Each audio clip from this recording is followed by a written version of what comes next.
Welcome to Faith Positive Radio with Dr. Joey Fawcett, the Christian business coaching conversation that increases your faith with greater joy at work so you love God and others more. Dr. Joey interviews Christian business professionals just like you to discover their secrets for working faith positive in a negative world. Welcome to Faith Positive Radio with Dr. Joey Fawcett. Hey, Faith Positive Nation, Dr. Joey Fawcett here with another episode of Faith Positive Radio. Hey, this is kind of a strange place to be right now in terms of your work life. If you, during the pandemic, were pushed home, you know the challenges of the dog barking when a squirrel goes by and you're on a Zoom call. You know the challenges of your spouse and you share, as well as your children who are at home doing school, all trying to tap the internet bandwidth at the same time. And so you sound like this or something like that, right? So we've gone from that environment, which had its own challenges, to now we've found our cadence, our pace, perhaps with working from home. And then all of a sudden, boom, enough of us are vaccinated now where your boss is saying, oh, good, you can come back to the office. Or your boss is saying, hey, you can come back to the office 2 or 3 days a week, right? Sort of a hybrid thing. And you can work from home the other 2 or 3 days a week, right? So we're in limbo once again. You thought 2020 was a year of transition. Just wait till you finish out 2021. You may have actually gotten to the point where as a part of that transition, you said, I like not commuting for a couple of hours a day. And so you felt gifted time back and you got to realign some priorities. Perhaps you used it more as quiet time in the morning to get your thoughts focused on what the Father wanted for that day. Maybe it was more time with the children, more time with your spouse, more time with your dog who barks at squirrels. I mean, it was just really a different cadence that might have given your life a different type of quality that you may have considered better. So as the bosses, as these companies are saying, hey, welcome back to the office, what's your reaction? There is this movement going on, at least in America now, where if you're listening in Africa someplace, you may see some of the same dynamics, but I know it's been demonstrated and written about here in America.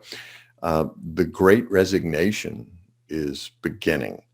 So some of us, to these bosses saying, hey, come on back in, we're saying, no thanks, talk to the hand, right? And we're off in pursuit of someone else who will appreciate our skill sets and allow us to work from home or to work remotely. So how are you responding, and how can you best respond in the midst of this culture shift around work? And how does your faith enter into this conversation? Right? How do you, Colossians 3:23, right? Work as unto the Lord with excellence, and yet do what's good, do what's best with excellence for you and your family. A lot of questions. And if you're on the side, say you're an employer or something like that, and you're trying to figure out what to do, how to get people in, top talent, attraction and retention has been your number one issue pre-pandemic, and now even more so post-pandemic, right? And there's a whole host of factors associated with talent attraction and retention. Well, today's guest, friends, has all the answers to all these questions, right? And to all this transition. So this is the episode you're going to want to listen to more than once, because you're just going to need to think about these things and pray and meditate about these things and discover what's best for you and your family, especially in terms of finding that culture where you can have the most impact. And that's the website, by the way. So if you got access there, you want to flip on your phone over to culture-impact.com right now. Check it out while you're listening to this podcast, as I have the immense pleasure of interviewing, once again, back by popular demand, Tim Cosby. Tim, thanks so much for being back on Faith Positive Radio, man. Hey, thanks, Joey. Good to see you again, and thanks for having me back. Oh, delighted to be with you.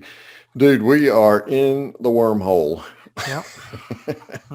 So what are some of the keys for us as people of faith and trying to figure out what's best for ourselves, best for our companies, best for our families in terms of this wormhole of transition between hybrid workplace, work from home, back in the office full time. Yeah. Well, obviously, if I really had the answers to that question, I'd be a rich man. Oh, okay. Because I was afraid you're going to say you wouldn't be on this podcast. I Okay. don't, yeah, I don't really have the answer. This is a pretty complex time, but you and It I are both really is. coaches, and you and I both appreciate the value and the power of conversations Mm, and just asking people. So I think we should be in conversation with God, asking him, God, what do you want me to do now? mm-hmm. Like every day.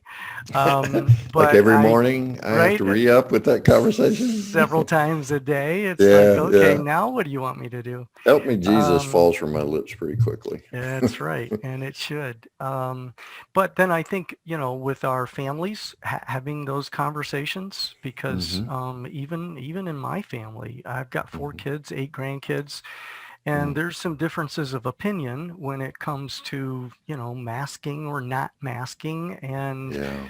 you know, um, vaccines and all that kind of stuff. So I found it valuable to just, ask really good questions instead of Mm. just coming on strong, like, here's the way you should do it, Or right? my way's the right way, and you should I, do what I do, right? that doesn't work well with me, and I don't think that works well with other people. So I think with God, with our families, and in our workplaces, and especially managers, we work mainly with managers, people developers, but they need to be asking people questions, and Mm. they need to be listening well, because employees need to be heard right now, maybe more than Mm. they've ever needed to be heard.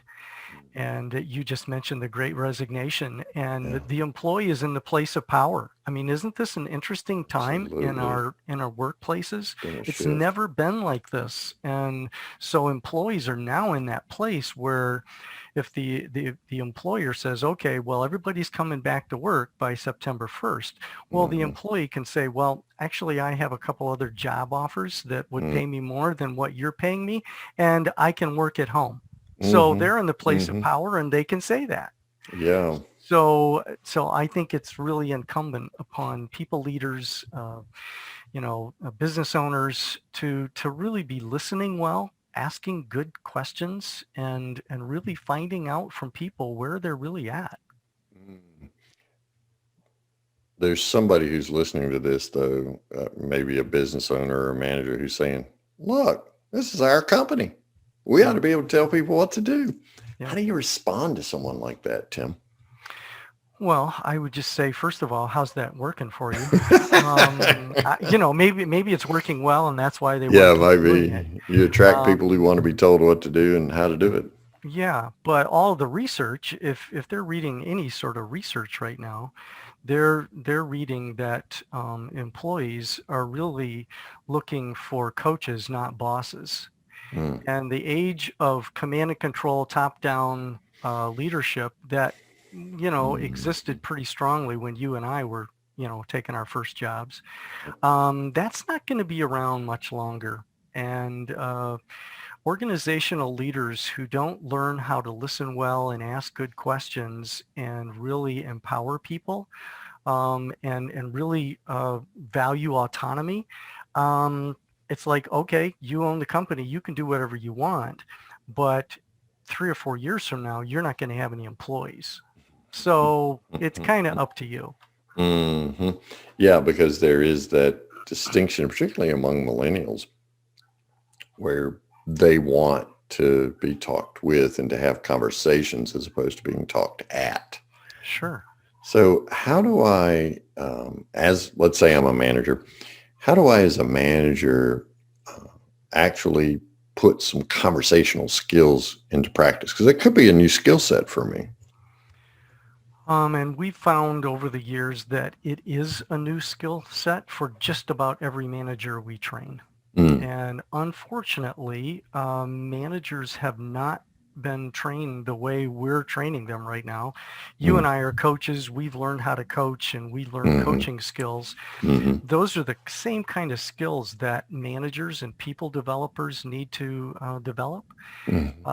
So I think managers have to have a real open mind and want to grow, want to develop, and are willing to, learn kind of a new set of skills. I call it an operating system. I think they are skills, but this operating system of listening well, asking good open-ended questions, helping people to move forward the way they would like to move forward, that's kind of a new mindset. And I think that's what managers have to learn. A new mindset to managers, but actually it's an old mindset if we go back and read the New Testament, right, Tim? Sure. Yeah, it is. Yeah, I think it's the way the rabbis operated. I think it's the way Jesus operated. He asked so many questions, right? So I think it's just it's a very respectful human way to be with people. Very respectful human way to be with people. So what's an example, biblically speaking, and let's just take Jesus, for example. What's one of your favorite interactions he had with someone that was respectful and human? Yeah. Wow, there's really quite a few. I went through the New Testament and I just basically wrote out all the questions that Jesus asked, and there's over 100. And I have several that I think are favorites. I think one that comes to mind is the two disciples on the road to Emmaus after the resurrection. That's a pretty cool story, isn't it? In Luke 24. Yeah. And I just like the way that Jesus entered into that conversation and just kept asking them questions. And finally, when they were breaking bread together, he enabled their eyes to be opened and they recognized him. That's one of my favorites. I think another one is maybe the woman at the well in Samaria. And he asked her some really important questions, and so here's been my thought about that is, so if anybody could give perfect advice, it would be Jesus, right? I mean, we kind of have to start there. Yeah, he would be the pace setter there. Yeah. So when people came to him with questions and with issues and problems, why didn't he always just tell them what to do and give them advice? So I'm really intrigued with the fact that so many times, especially with his own disciples, he just kept asking them questions. And he could have given them advice, and it would have been really, really good advice. But he saw the value in helping them to take ownership and kind of think through, who I know that all these people say that this is who I am, but who do you say I am? Well, that's a question that they needed to answer. Or Jesus with the blind man, Bartimaeus, what do you want me to do for you? It seems like a pretty obvious question, but evidently Jesus felt that he needed to really think about that. So I think we got some really, really good, clear examples of Jesus who could have given advice, who chose to ask questions instead. Yeah, he could have given advice, but chose to ask questions instead, which means sometimes we know, or we think we know, the answer to a person's situation. Yeah. How do we shift gears into this respectful human question asking to, rather than saying, well, here's what you ought to do? How do we shift gears from that to asking questions, Tim? Yeah.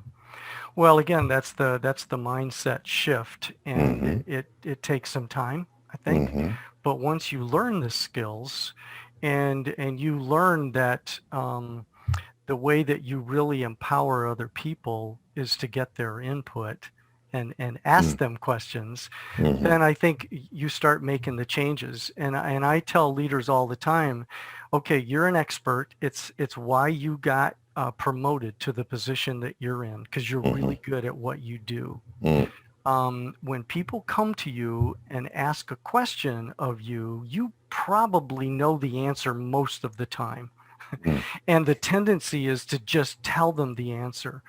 But I would challenge you to just take a breath, just breathe and say something like, well, that's a really interesting question, and I do have some thoughts about that, but I'd really like to hear what your thoughts are.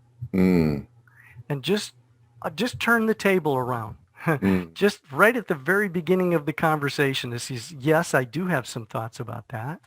Mm. And I'd be happy to share those with you.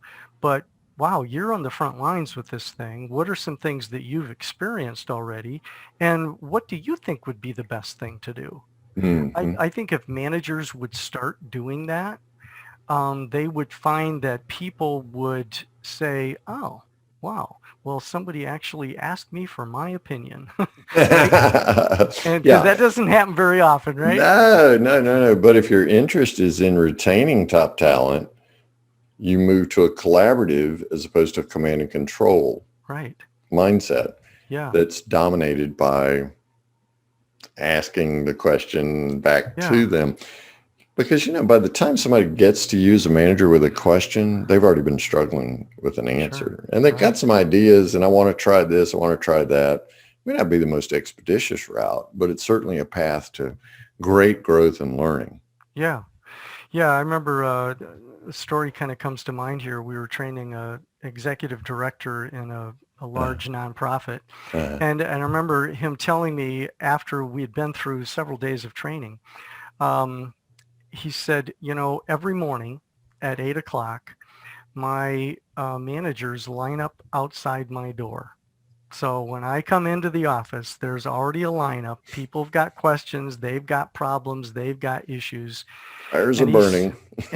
he said, exactly. So he said, up to now, they just come in and they ask their question and I give them the answer and they leave. Mm. But he said, I'm seeing the value of basically saying, okay, that's a really good question. What have you already tried that hasn't worked? Or what have you tried that has worked? Mm. And I remember talking to him then several months later, Mm-hmm. and he said, this is really good because what I'm finding is that there's not as many managers lined up outside my Yeah, door the when I line is come shorter. in. And now he said, now I've got more time to focus on the issues that I really need to spend time on, right? Mm-hmm. Mm-hmm. Working on the business instead of in the business, as Yeah. Michael Gerber would say. Yeah. You remind me of that story where the budding nation of Israel, the Hebrews, are wandering around, lost again, looking for directions somewhere, I guess. And Moses is their leader, and so he's doing what your manager buddy did there until Jethro, his father-in-law, came to him. Yeah. And said, hey, you need some help. And so divvied up a bunch of other folks, basically doing what you're talking about, empowering others to go and find solutions and to help even more persons find similar solutions, right? Right, and you know as well as I do that in the workplace, the things that are happening in the workplace now, the problems that we're facing, are so complex that just one person, can't have all the answers, right? And so you need several people to work with you and come up with a collaborative kind of decision, I think. Yeah, despite what that one person might think. Yeah, could be. Because there's oftentimes one person who has all theirs. They're always the person who speaks up first in the meetings, right? Yeah, well, here's that's what we right. ought to do. Right. Like that. Yeah. Tim Cosby from culture-impact.com is my guest today on Faith Positive Radio. So, Tim, in trying to figure out how to manage this transition from somewhere between working from home to back in an office building full-time to even a hybrid workplace, we've talked about it from a manager perspective, how can we, as employees of companies, find that best fit for the lifestyle that we want to achieve?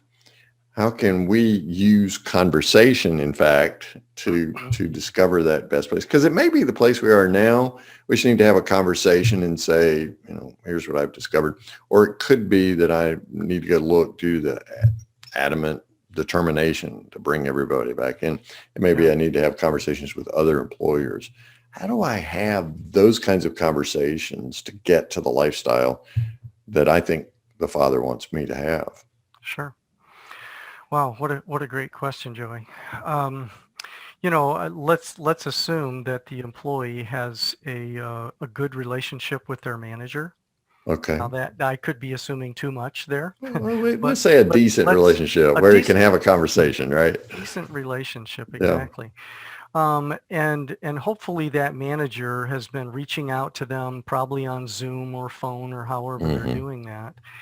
And if they haven't started asking them any questions about this, then I think the employee is certainly in a position to say, since we've been, working at home, our whole team been working at home, I'd like to know from you what kinds of things you guys are observing. What kind of, metrics have you guys been keeping in terms of productivity and all those Mm-hmm. kinds of things? And I'd really be curious to know what you and the leadership have been thinking about, this whole hybrid thing and bringing people back into the workforce. And I'd just like to hear from you.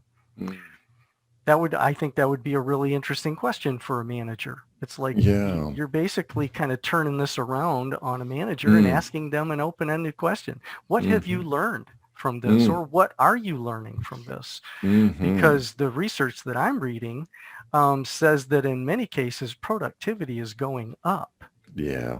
Yeah. So the question is, well, if productivity is going up, then why do I need to come back into the office 5 days a week? I mean, I think it's a fair question, It's right? more than fair because the messaging is so mixed. We've gone from we need for you to save the company, right? Yeah, And right. work from home to, oh, we're getting back to normal. We need for you to come in the office now to Yeah, save the right. company. So, I Yeah. mean, which is it? The lack of clarity is astounding. Yeah, yeah, I think it is.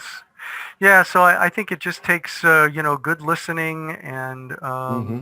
learning how to ask these good questions and then listening because if a manager is going to ask these kind of questions, then I think they're going to have to stop and actually listen to what their employees are saying, right? Yeah, and if the employees are asking those questions of their managers, it does create, as you said so well, that collaborative environment in which you as the employer are saying, hey, I want to collaborate with you around this. Right. But what if the decision's been made? Everybody's coming back in Mm-hmm. regardless. Yeah. How do I collaborate in that kind of environment Yeah. with respect and humanely, as you were talking about earlier, those hallmark characteristics of Christ? Sure. Well, again, I think it's just a really frank, open conversation with Mm-hmm. whoever is your manager. It's like, hey, this is how it's been working out for me here. Mm-hmm. And this is what I think would work best for me. Doesn't mean that I'll never be back in the office, Mm-hmm. but it might mean, only 2 days a week instead of 5 days a week. Mm-hmm. And here's what I've been doing and accomplishing. And I feel like I've actually been doing a better job. What do you think? And yes, I know that management is requiring this. Mm-hmm. And I really like working here. And right now, I'll do what the company leaders are saying. But at some point, you're going to have to listen to the majority of the employees, and it Mm-hmm. feels like things are starting to shift. Mm-hmm. And I'd like to be part of a company that really listens to employees and really helps choose the best answer for everybody. Mm. And if the answer is still no, and you feel like the Father's leading you to work from home, how do you frame the conversation with prospective employers rather, around this? Hmm. Yeah. Well, I don't know. I feel like a lot of leaders just need to wake up and smell the coffee, and they haven't yet. And the bacon and the So roses and I was just talking with a leader. We're working with a large global company right now, hmm training some internal coaches for them, and hmm they're all in the HR department. So one of them was talking about one of their divisions in another place in the United States, and the the leadership of the company has said we're all coming back to work, and I think like September 1st, everybody's going to be back in the offices, right? hmm Well, these employees are just irate mm because mm. because nobody's reached out to them, A nobody's great asked them, resignation. and a lot of them will because they hmm can. hmm Um, so again, I think it takes the ability to have these really open, honest conversations, maybe even with company leaders that are higher than your manager. Um, Okay. right? And just say, hey, from my vantage point, here's the way things are looking. And I'm really curious to know what you guys are looking at because maybe you guys are hmm seeing something that I'm not seeing, hmm you know, hmm and just, So if you're yeah, being interviewed by a manager or a prospective manager, but someone in that managerial position, maybe a great thing to do is ask those questions. What are you seeing? What are your plans for the near term, the long term regarding sure. work from home? But then I also hear you saying, let's get somebody else in on this, maybe. And I detest thinking hierarchically, but Right. who do you report to that we Sure. can also collaborate and have a conversation with? Fine for you to be in the room, but would Zoom room, but Yeah. Right. would it benefit? I think it would benefit me. Would it benefit you guys to have that conversation, the three of us? Yeah. That's an excellent point because oftentimes the manager with whom you're interviewing may be telling you what she or he knows, but hmm may not have the whole picture, right? So you Yeah. want to get that kicked upstairs a little bit, Right. which again, I think really speaks to that respectful, humane way of dealing with others and hmm understanding that. So it's what I hear us talking about here, Tim Cosby, is a dynamic. If we're on the manager employer side, we're talking about retention, top talent attraction and retention. If we're on the employee side, we're talking about how to choose a culture in which we want to be retained Mm. and what are those hallmark characteristics. And certainly having conversations is one Yep. of those hallmark characteristics. It's certainly what Jesus did. It Yep. wasn't a monologue with him. Yep. Even when he told stories, he was drawing you in, right? Yeah. Yeah, maybe you've read this book too. Judith Glasser wrote a book, Conversational Intelligence. Yeah. And one of the things that she said in there, I've just never forgotten, is so if you want to take your company up a notch, your company culture up a Mm-hmm. notch, Mm-hmm. you have to have or you have to have better relationships. And Yes. if you want better relationships, you have to have better conversations. So everything starts with conversations. And so what we're finding is that a lot of people in the workplace don't really know how to have a good conversation. They don't know how to listen well. They don't know how to ask good Uh, questions. They assume everything when they come into the conversation, oh, yeah. right? Assume that And everybody else thinks like they do, right? exactly. So Mm. imagine what the workplace could be like, especially in this kind of turmoil and chaos, if people would start listening and asking better questions. Mm. Beautiful. Tim Cosby at culture-impact.com. How do we get more information on your site there, Tim? Yeah, if you just go to the website and click on programs, Okay. you'll see conversational management. We have other programs too, but Okay. click on conversational management. You can download a white paper, a case study. Mm-hmm. Yeah, we've got all kinds of goodies there. You can connect with us. We do test drives, we call them, with our conversational management program. Mm-hmm. Because what we found over the years is that key leaders, before they are willing to put time and resources into something like this, they need to test it out. They need to vet Mm-hmm. it. They need to know, is this really going to work? So we do a test drive and we just say, hey, we'll come to your company and well, on Zoom, and you get 6 or 8 leaders, 8 or 10 leaders, and it's a 4-hour workshop. It's a test drive. Drive it around the block, park it in your garage, take your grandkids for a ride, whatever. Kick the tires. See what you think about this, and then if it feels like a good fit with your team, then let's talk about how to take it further. Sweet. And culture-impact.com is the website where you can find out more. Tim Cosby is my guest today on Faith Positive Radio. And Tim, Faith Positive Nation always wants to know about a favorite Bible verse, a Bible passage, a Bible story from our guest. I'm guessing you've got one about conversations. Actually, the one that just kind of came to my mind, because I have quite a few, but is from Philippians. Faithful is he who calleth you, who also will do it. And I think that a lot of leaders right now are in predicaments where they're asking God, what do I do? And I think that we can depend upon God to hear us, to take good care of us, to show us, give us wisdom, and to help us, live out our calling. Sweet. Tim Cosby is the man. Culture-impact.com is the website. Go there right now. Tim, thanks so much. Pray God's blessings on you, your amazing wife, your 4 kids, and your 8 grandchildren. And you've got to spend some time this summer with them, right? You bet. Yeah. All right. Thanks, Joey. Appreciate it. All right, man. God bless. Thanks. Thanks for listening to Faith Positive Radio, the Christian business coaching conversation that increases your faith with greater joy at work so you love God and others more.